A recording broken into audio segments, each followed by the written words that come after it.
आपके सामने एक ऐसी वॉशिंग मशीन है जिसके विषय में हमारे साथी जयराम रमेश जी अक्सर चुटकी लेते हुए बात करते हैं कि साहब एक वॉशिंग मशीन में कोई गया और साफ हो गया। आज वो बहुचर्चित वॉशिंग मशीन आपके सामने है। कई बार महंगे से महंगा वॉशिंग पाउडर भी उस दाग को नहीं छुड़वा पाता। 8,552 करोड़ की वॉशिंग मशीन जिद्दी से जिद्दी दाग छुड़वाएगी। आप भी खरीद लीजिए, काम आएगी। वैसे ये 10 साल पुराने दाग धोने में बड़ी एक्सपर्ट मानी जाती।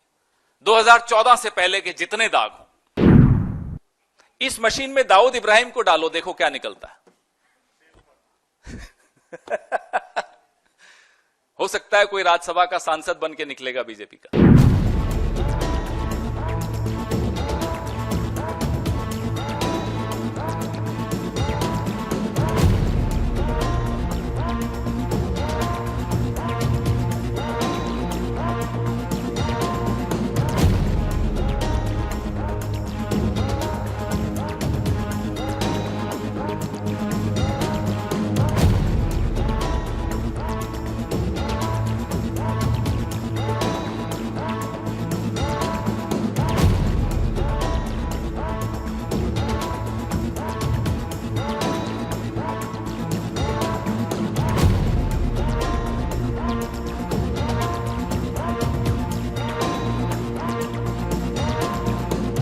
आपके सामने एक ऐसी वॉशिंग मशीन है जिसके विषय में हमारे साथी जयराम रमेश जी अक्सर चुटकी लेते हुए बात करते हैं कि साहब एक वॉशिंग मशीन में कोई गया और साफ हो गया।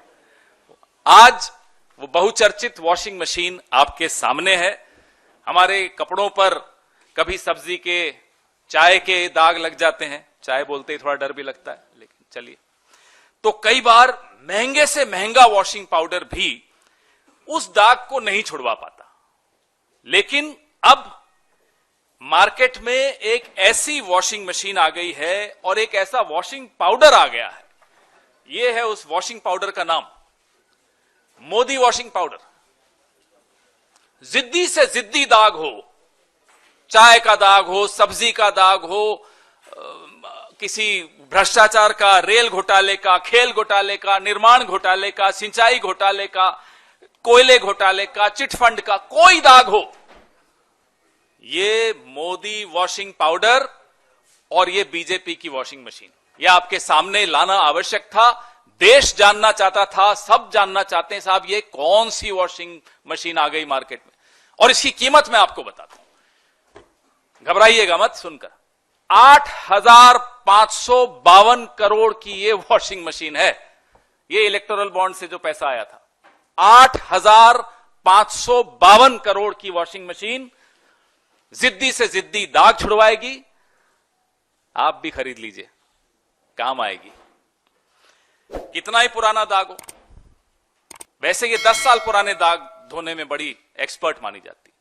2014 से पहले के जितने दाग हो, ना केवल ये तेजी से सफाई करती है, आप बहुत हैरान होंगे जानकर, इसमें एक स्पिन का बटन भी है। स्पिन, वो स्पिन का बटन अगर आप दबा दें तो फिर कोई घोटालेबाज वो राष्ट्रभक्त बन जाता है, स्पिन हो जाता है पूरा गोल। जो कल तक घोटालेबाज था आज वो राष्ट्रभक्त बन जाता है, ईमानदार हो जाता है। ये दूसरा बटन है, स्लो बटन। आप देखिएगा ध्यान से। स्लो बटन क्या है कि किसी जांच को धीमा करना हो, उससे पहले बात कर लो, बीजेपी में आ जाओ साहब, सब ठीक हो जाएगा। वो हाँ सोच रहा हूं कहेगा तो स्लो बटन में चला जाएगा, तो जांच धीरे हो जाएगी, कार्रवाई ढीली पड़ जाएगी, फाइल कहीं नीचे ईडी के ऑफिस में या सीबीआई के ऑफिस में कहीं नीचे चली जाएगी। यह इस मशीन का चमत्कार है, यह इस मशीन का जादू है, इसीलिए इसको जादुई मशीन कहा जाता है। आज की प्रेस वार्ता से पहले एक खबर छपी कि श्री प्रफुल्ल पटेल के खिलाफ सीबीआई ने मामला बंद कर दिया। आज से कुछ महीनों पहले प्रफुल्ल पटेल जी ने एनसीपी को तोड़ा, भाजपा के इस वॉशिंग मशीन के गठबंधन में शामिल हुए, इस वॉशिंग मशीन के अंदर गए और बाहर यूं निकल कर आ गए। ये प्रफुल्ल पटेल जी के साथ हुआ। ऐसे 21 उदाहरण हैं, अभी आपको मैं प्रेस रिलीज में दे रहा हूं। 21 उदाहरण।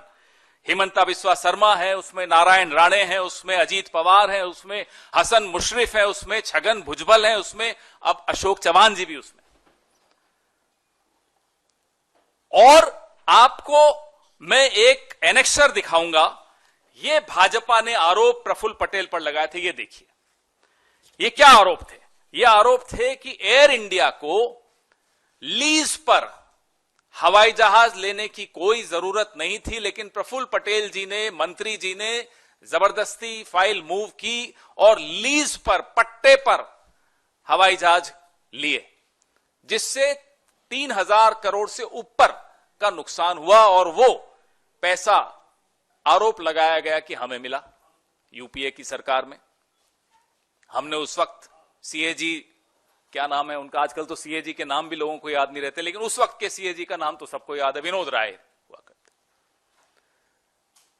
कठपुतली थे, डोर जिसके हाथ में थी आज वो सत्ता में है।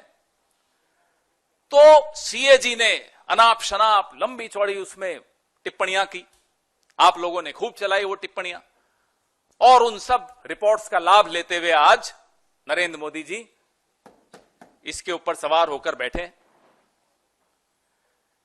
या तो प्रफुल्ल पटेल जी ने भ्रष्टाचार नहीं किया, और अगर नहीं किया तो ये आरोप झूठे थे। नरेंद्र मोदी को माफी मांगनी चाहिए प्रफुल्ल पटेल से, यूपीए से, कांग्रेस से, इस देश के पत्रकारों से, इस देश के एक्टिविस्ट से, इस देश के तमाम उन नागरिकों से जिन्होंने उस रिपोर्ट को और नरेंद्र मोदी की बात को गंभीरता से लिया था। अगर वो ईमानदार थे तो ये आरोप झूठे थे। और मैं प्रफुल्ल पटेल जी से भी आग्रह करूंगा, हिम्मत दिखाइए, ठोक दीजिए मानहानि का दावा नरेंद्र मोदी पर। वेयर आर दोस चैनल्स जो वो सीएजी रिपोर्ट्स बहुत दिखाते थे, आज कोई पूछ नहीं रहा इस बारे में। मैंने एक डिबेट में पार्टिसिपेट किया था कि दाऊद इब्राहिम के क्या रिश्ते हैं प्रफुल्ल पटेल से, मेरे को अच्छी तरह याद है। कहां है वो चैनल, क्यों नहीं पूछ रहे आज? मैं बताता हूं ना, क्या जवाब मोदी जी देंगे कि दाऊद इब्राहिम से क्या रिश्ते थे प्रफुल्ल पटेल। इस मशीन में दाऊद इब्राहिम को डालो, देखो क्या निकलता है। हो सकता है कोई राज्यसभा का सांसद बन के निकलेगा बीजेपी का।